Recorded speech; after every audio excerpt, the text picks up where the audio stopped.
Hi guys, today I tell you about German Shepherd dog. It is come from Germany and is one of the most popular breeds of dogs in the US. These dogs are large, loyal, intelligent, attractive, powerful, and easy to train. They become friendly with children and other pets if rest with them, but they tend to be leery of strangers.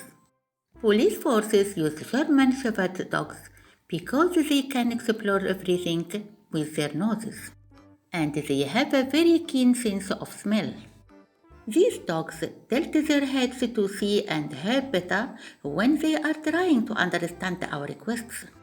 Shepherd dog has body weight is between 32 to 39 kilograms. Their lifespans are between 7 to 13 years. A female dog gives birth to 8 or more puppies at a time. Thank you for watching my video and see you later.